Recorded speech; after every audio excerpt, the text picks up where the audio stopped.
I recently quit being vegan. You can cheer. My parents certainly did.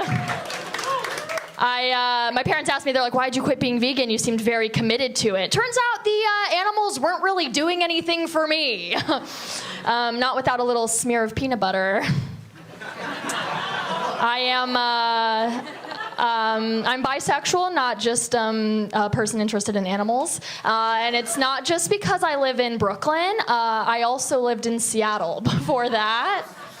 I'm bisexual because every person I've ever dated has said bye to being sexual after the first 6 months of dating.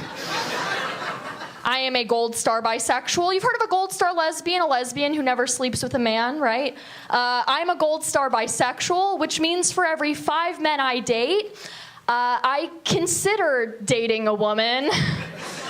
Then I consider it pretty hard. When I came out to my parents, I was very nervous. And so I took them to a crab boil restaurant to break the news. Some of you are familiar. For those of you who've never been to a crab boil restaurant before, the basic premise is like, you go, you order a bunch of seafood by the pound, and then your fingers smell like the bottom of the ocean and Cajun seasoning for 4 days. And I thought that would be really beautifully symbolic of all of the clam I was about to be knuckles deep in.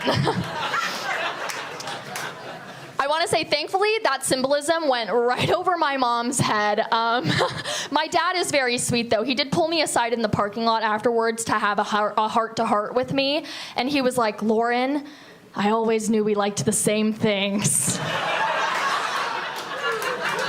It's been years, and I'm going to be honest with you, I am far too afraid to ask him what he meant by that.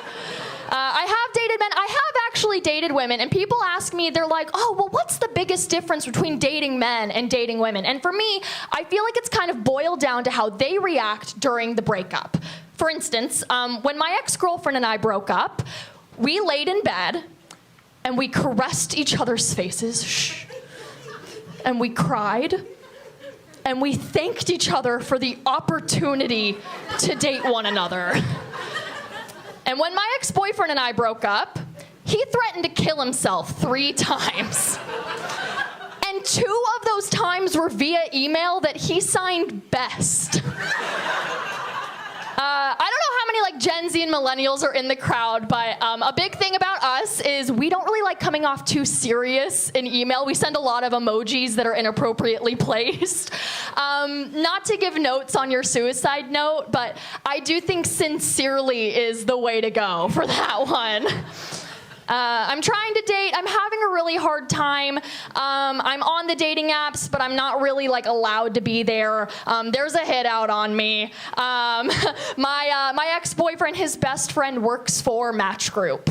And so pretty much anytime I make a profile on like Tinder or Hinge, I am automatically banned. But just to make sure that he was covering all of his bases, I did make a profile on blackpeoplemeet.com, and I have been cleaning up. There is something about me. I just like really pop on that one.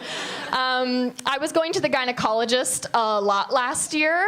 I was having pain during sex and I couldn't figure out why. And so I went to my girl. She had me up in the stirrups and she starts listing all the possible reasons why I might be experiencing pain. She goes, oh, well, maybe you're allergic to latex, or maybe you're experiencing vaginal dryness, or I don't know, are you sleeping with any well-endowed gentlemen? And I was like, I don't know, a few. And she was like, well, I'll tell you your diagnosis right now. You're one lucky girl. And also, I'm severely allergic to latex. I have a decent amount of tattoos, but my biggest tattoo is on my back. I got my entire back done, so from my shoulders down to my hips, I got my entire back blasted, which is the medical term, I assume, because a 40-year-old named Trevor said that to me. I got a tiger. People assume it's for strength or courage. It's not. I just sleep with a lot of guys who have ADHD. And I had to give them something to focus on so they could come. You guys have been great. Thank you so much. I've been Lauren.